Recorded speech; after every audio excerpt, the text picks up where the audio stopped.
Hello everyone. तो हम आज हेमराज के साथ है जो कि स्टेनोग्राफ़र है मिनिस्ट्री में। तो इनसे आज हम बातें करेंगे, बहुत सारे डिटेल्स स्टेनोग्राफ़र के बारे में जानेंगे, क्योंकि हमारे चैनल पे ना एक भी स्टेनोग्राफ़र का कोई वीडियो नहीं है और बहुत सारे कमेंट्स आए थे कि सर स्टेनोग्राफ़र के बारे में आप नहीं बताते हैं, शॉर्ट हैंड कैसे प्रैक्टिस करेंगे, उसकी स्ट्रैटेजी क्या होनी चाहिए, कहाँ वर्क प्रोफाइल कैसे होता है, क्या काम करते हैं, किन के साथ काम करना होता है। तो ये सब चीज़ें हम आज डिस्कस करने वाले हैं हेमराज के साथ, ठीक है। तो सबसे पहले तो हम लोग स्टार्ट करते हैं हेमराज के इंट्रोडक्शन से। तो हेमराज, पहले ये बता दो कि आप कहाँ से हो और कब आपका सिलेक्शन हुआ था मिनिस्ट्री में, और जो भी आपको डिटेल बताना, इंट्रोडक्शन बता सकते हो। मेरा नाम हेमराज मीणा है। मैं राजस्थान के दौसा ज़िले से हूँ और मैं एसएससी 2013 बैच से सिलेक्टेड हूँ यहाँ पर। ग्रेजुएशन मेरी 2014 की है और मैं 2013 बैच का हूँ यहाँ पर स्टेनोग्राफर। अच्छा, तो 2013 में ये एग्ज़ाम हुआ होगा कि 2013 में ज्वाइनिंग की है आपने? ज्वाइनिंग कब किया था और कब एग्ज़ाम हुआ था, थोड़ा याद है आपको? हाँ, सेलेक्ट लिस्ट एग्ज़ाम 2013 में हुई थी दिसंबर में रिटर्न, और स्किल टेस्ट वगैरह 2014 में हुआ था। 2014 में दिसंबर में ज्वाइनिंग हो गई थी हमारी 31 दिसंबर को। अच्छा, 12th बेसिस पे आपका हुआ था या फिर ग्रेजुएशन वाला बेसिस पे हुआ था? किस बेसिस पे था वो उस टाइम पे? वो 12th बेसिस पे था। स्टेनोग्राफर्स का एग्ज़ाम एसएससी का जो होता है वो 12th बेसिस पे ही होता है। अच्छा अच्छा, ओके। हाँ, इसमें इस एग्ज़ाम का नाम होता है stenographers grade C and D examination, और इसमें अभी भी वही बना हुआ है? अभी भी वही लेवल 12th तक ही चाहिए? अभी भी 12th लेवल पे ही होता है एसएससी का एग्ज़ाम। और इसमें तो कौन कौन से ग्रेड पे के हो जाते हैं, जॉब मिलते हैं? इसमें 2400 ग्रेड पे की जॉब होती है, और 4200 की होती है और 4600 की होती है एंट्री लेवल पे। अच्छा, हाँ जी।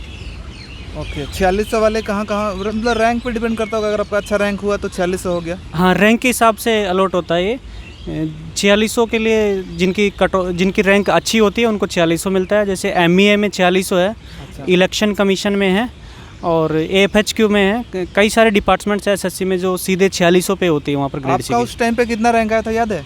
हाँ, मेरी 1070 रैंक थी उस टाइम पे। 1070? हाँ जी, हाँ जी, 1070। हाँ जी। तो उसके हिसाब से आपको 4200 वाला मिला था? नहीं, मैं 24 वाले में सेलेक्ट हुआ था। अच्छा। यहाँ C++ कैडर है हमारा, सेंटर सेक्रेटरी स्टेनोग्राफर सर्विसेज। इसमें 5 साल के बाद NFSG मिलती है, उसमें 4200 ग्रेड पे हो जाता है 5 साल के बाद। अच्छा, पहले अब हम लोग ना पहले वर्क प्रोफाइल के बारे में थोड़ा बात कर लेते हैं, उसके बाद आगे हम लोग शॉर्ट हैंड ये सब के बारे में बात करेंगे, ठीक है? क्योंकि बहुत सारे लोगों को वर्क प्रोफाइल के बारे में जानना होता है। तो पहले ये बताओ कि यहाँ का वर्क प्रोफाइल कैसा होता है, कहाँ कहाँ पे आपको काम करने के लिए मिलता है? हमेशा ऑफिसर्स के साथ होता है, मिनिस्टर के साथ होता है, क्या काम होता है, ये थोड़ा सा आप बता दो स्टेनोग्राफर का।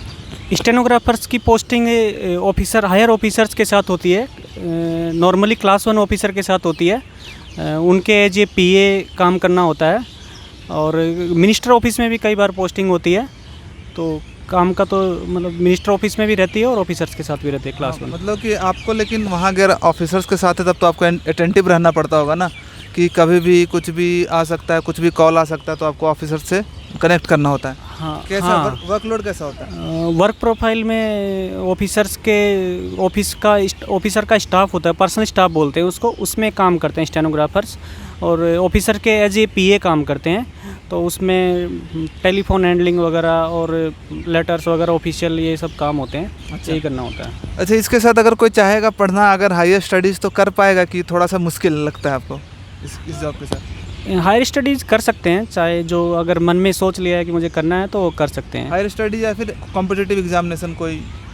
हाँ, कर सकते SSC हैं। या फिर कोई और अच्छा जॉब कर सकते हैं? हाँ, कर सकते हैं ज़रूर। इसमें शॉर्ट हैंड का कितना यूज़ होता है? आपने शॉर्ट हैंड किया होगा, आपका स्पीड भी अच्छा खासा होगा। हाँ। तो अभी आपको कितना यूज़ है और शॉर्ट हैंड का यूज़ कहाँ पे आता है, कौन सी पोस्टिंग में आती है? शॉर्ट हैंड का यूज़ शुरू से ही हो सकता है। ऑफिसर डिक्टेशन दे सकते हैं उसमें, तो डिक्टेशन देते हैं तो उसको शॉर्ट हैंड में लिखना होता है। और शॉर्ट हैंड का बहुत रोल है इस एग्ज़ाम में, क्योंकि ये एग्ज़ाम में उसी पे बेस्ड है। रिटर्न के बाद जो स्किल टेस्ट है वो पास करना कंपलसरी होता है, तो वो बहुत ज़रूरी है वो तो आना।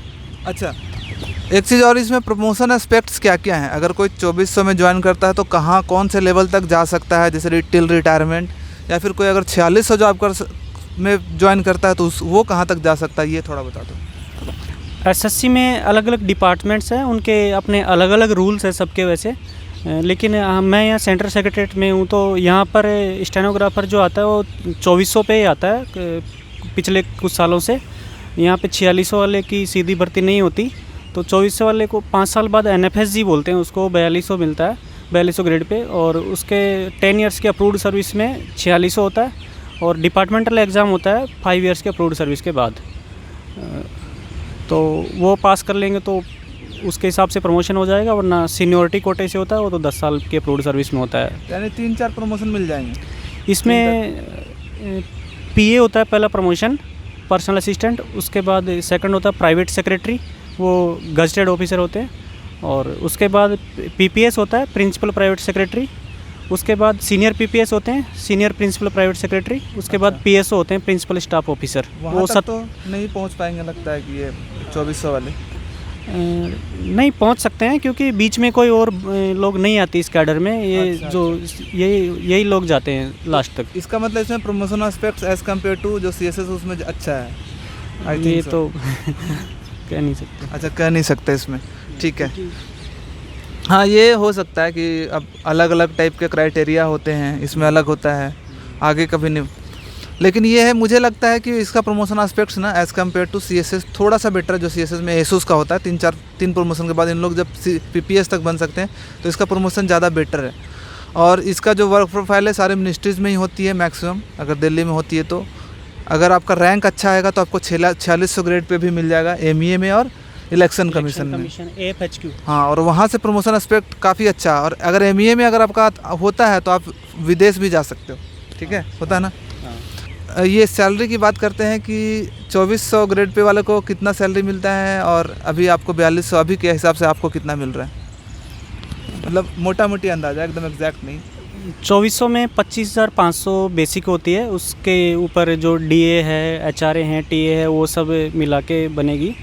और अभी 4200 में अराउंड 65,000 है अभी। अच्छा, हाँ जी, ग्रोस। ठीक है, ग्रॉस पे। उसके बाद अब हम लोग बात करते हैं कि प्रिपरेशन स्ट्रेटजी, कि आपका इसमें स्ट्रेटजी क्या होनी चाहिए। अगर कोई ऐसे इसमें, पहले तो सबसे पहले ये बता देना पैटर्न क्या है। स्टेनोग्राफर को मुझे ज़्यादा पता नहीं है क्या क्या होता है, और उसके बाद उसका प्रिपरेशन स्ट्रेटजी क्या होना चाहिए। पहले हम पैटर्न का बात करते हैं। इसमें पैटर्न क्या है? इसमें पहले रिटन एग्जामिनेशन होता है, उसमें 200 नंबर का होता है, उसमें 100 नंबर की इंग्लिश आती है, और 100 नंबर की में 50-50 जीके और रीजनिंग आती है।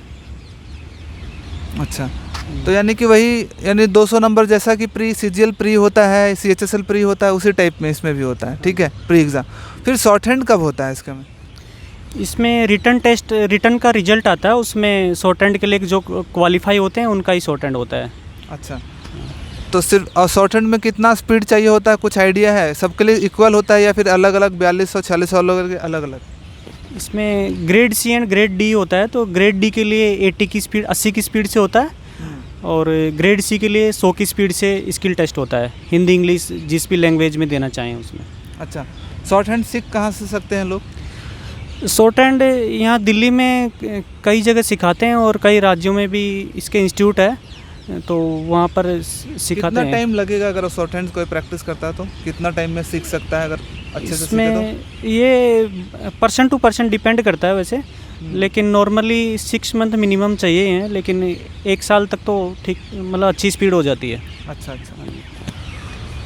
यानी कि शॉर्ट हैंड आपको सीखना ज़रूरी है। अगर आप अच्छे मार्क्स ले आओ इसका पहले प्री एग्ज़ाम में, लेकिन आप शॉर्ट हैंड नहीं क्लियर करो तो आप आउट हो जाओगे, रिजेक्ट हो जाओगे ना।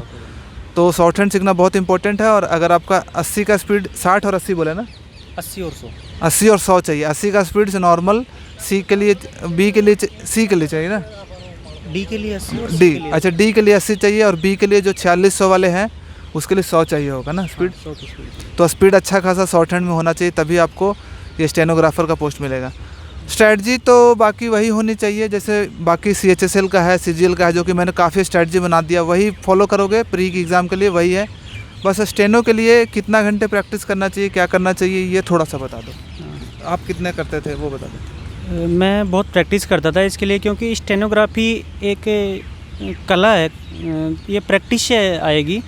इसमें जितनी प्रैक्टिस करेंगे उतनी ये अच्छी होती जाएगी। ये इसमें अपने वर्ड बनाएंगे, और बहुत प्रैक्टिस की ज़रूरत है इसमें, मतलब अच्छा, 3-4 घंटे प्रैक्टिस। क्या करते थे, यानी कोई बुक से उसका हिंदी उसका शॉर्ट हैंड लिखते थे कोई बुक से? हाँ, बुक आती है, और शुरू में सीखने के लिए बुक से सीख सकते हैं।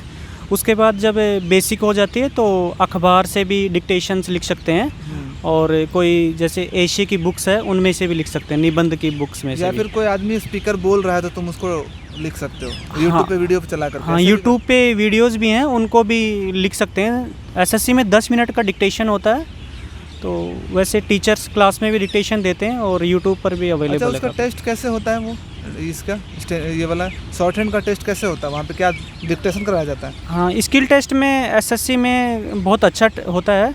इसमें 10 मिनट की डिक्टेशन होती है, 10 मिनट तक वहाँ पे एग्जामिनर बोलते हैं कोई पैसेज, तो उसको शॉर्ट हैंड में लिखना होता है। और उसके बाद ग्रेड डी में अगर हिंदी के हैं 80 की स्पीड वाले में, तो उसके लिए 65 मिनट मिलती है, 65 मिनट्स टाइपिंग के लिए। उसमें उसको टाइप करके, ट्रांसक्राइब करके, टाइप करके देना होता है। अच्छा, तो यानी डिक्टेशन करवाया जाएगा आपको स्किल टेस्ट में और जल्दी से उसको टाइप, जो भी चीज़ें, टाइपिंग टेस्ट भी होता है इसमें क्या? नहीं, टाइपिंग टेस्ट नहीं होता, उसी को टाइप करना होता है जो बोला जाता है 10 मिनट। अच्छा अच्छा अच्छा, वो टाइप करना होता है अपने शॉर्ट हैंड से हिंदी में कन्वर्ट करके क्या? हाँ। अच्छा, तो पहले तो आपको हिंदी बोला जाएगा तो आपको शॉर्ट हैंड में लिखना है, फिर शॉर्ट हैंड से आपको हिंदी में टाइप करना है। तो टाइपिंग स्पीड भी ठीक ठाक होनी चाहिए। 10 मिनट में आप कर लो उतना चीज़ें, तभी 10 तो। मिनट में तो सिर्फ लिखना है, टाइपिंग के लिए 65 मिनट्स मिलेगी। अच्छा, 65 मिनट्स मिलेगी। अच्छा, 800 सफिशिएंट टाइम होता है, हाँ। तो सफिशिएंट, उसमें कोई दिक्कत नहीं है। लेकिन दोनों काम करना पड़ेगा आपको, पहले डिक्टेशन से आपको शॉर्ट हैंड, फिर शॉर्ट हैंड से आपको ये करना पड़ता है। लेकिन इसकी जॉब काफ़ी अच्छी है, और अगर आप हायर लेवल पे जाओगे तो आप मिनिस्टर के साथ बहुत अच्छा कनेक्शन होता है, आपका हायर ऑफिसर के साथ अच्छा कनेक्शन होता है। छोटे लेवल से भी आप उनके साथ रहते हो तो उनका मतलब लोग तुम्हें जानते हैं कि हाँ भाई यहाँ इसका पीएस है, इसका पीपीएस है, ऐसे।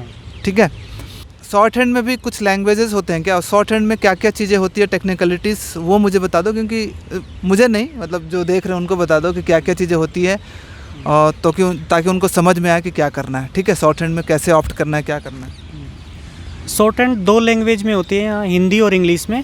ये फॉर्म भरते हैं जब एसएससी का, तभी भरना होता है कि हम किस लैंग्वेज में शॉर्ट हैंड देंगे। तो अगर हिंदी या इंग्लिश जिसमें भी देना चाहते हैं, उसमें अलग अलग लिपियाँ भी होती है। जैसे हिंदी में कोई दे रहा है तो उसकी कई लिपियाँ होती है, वो अपनी किसी भी लिपि में सीख सकते हैं जो उनके आसपास से उपलब्ध हो या जो उनको कंफर्टेबल लगे उसमें सीख सकते हैं। अच्छा, तो कौन सा चूज़ करना चाहिए, हिंदी और इंग्लिश में कौन प्रीफर करोगे तुम, अगर तुम्हें बोला जाए तो? तुमने किस में? वैसे मैंने हिंदी में किया था, लेकिन अभी मुझे लगता है अगर मैं अब करता तो मैं इंग्लिश में करता। अच्छा, इंग्लिश में। हाँ जी। तो इंग्लिश में डिक्टेट करवाया जाएगा और उसको शॉर्ट हैंड में लिखना पड़ेगा। हाँ, होगा ना इंग्लिश वाले? हाँ, इंग्लिश में डिक्टेशन बोली जाएगी 10 मिनट की, फिर उसको शॉर्ट हैंड में लिखेंगे हम। और उसके बाद इंग्लिश में तो एक ही होता होगा, सिर्फ वो एक ही लिपि होती होगी। इंग्लिश में तो ज़्यादा चेंज नहीं होता होगा हिंदी जैसे? नहीं, इंग्लिश में पिटमैन होती है, मानक होती है। अच्छा, हाँ। तो आपको थोड़ा सा ना शॉर्ट हैंड को ऑप्ट करने से पहले इंग्लिश ले कि हिंदी ले, आपको थोड़ा सा रिसर्च भी करना होगा कौन सा लेना है, आसपास के इंस्टीट्यूट में जहाँ सिखाया जाता है। ये मुझे लगता है शॉर्ट हैंड खुद से सीखना काफ़ी डिफ़िकल्ट होगा स्टार्टिंग में। आपको कोई कोचिंग का सहारा ज़रूर लेना पड़ेगा स्टार्टिंग में, फिर उसको प्रैक्टिस आप खुद से कर सकते हो। हाँ। ऐसा है ना? हाँ। ठीक है, तो यही सब चीज़ थी स्टेनोग्राफर के बारे में। और इसका जो स्ट्रैटेजी है, स्ट्रैटेजी तो प्री एग्ज़ाम के लिए, जो रिटन के लिए होता है, नहीं, जो ऑब्जेक्टिव क्वेश्चन के लिए, वो तो सेम है सीजीएल के जैसा। बस शॉर्ट हैंड में आपको ध्यान देना है कि आपको कोई कोचिंग ज्वाइन कर लेना, वहाँ से करना है। और साथ में ये है कि वर्क प्रोफाइल काफ़ी अच्छा है, मिनिस्ट्री में आपको अटैच किया जाता है मिनिस्टर के साथ या फिर कोई हायर ऑफिसर के साथ। ठीक है, और अगर फ्यूचर में कुछ हुआ, अगर आपको कोई और भी अदर डाउट है तो आप कमेंट बॉक्स में लिख सकते हो। अगर हेमराज ये वीडियो देखेंगे तो वो भी कमेंट कर देंगे, आपके जो भी डाउट होगा उसका रिप्लाई कर देंगे। प्लस साथ में फ्यूचर में हो सकता है कि कुछ हेमराज भी कुछ वीडियो हमारे यूट्यूब पे बनाए। अगर कुछ डाउट होगा तो उसके रिगार्डिंग हम इनसे वीडियो बना देंगे। ठीक है, तो thank you so much Hemraj जुड़ने के लिए और लोगों को इन्फॉर्मेशन देने के लिए, अपना जो भी एक्सपीरियंस शेयर करने के लिए। Thank you so much. तो कैसा लगा आपको यूट्यूब में? फर्स्ट टाइम आ रहे हो ना? फर्स्ट टाइम है मेरा यूट्यूब पर ये। हाँ। मुझे अच्छा लग रहा है। अच्छा लग रहा है ना? हाँ जी। ठीक है, थैंक यू सो मच। और आप लोग इसी तरह से प्रिपरेशन करते रहो, और कोई भी डाउट है तो कमेंट बॉक्स में ज़रूर लिखें। और अगर वीडियो अच्छा लगा तो लाइक, सब्सक्राइब और कमेंट ज़रूर करें। चलो, बाय बाय।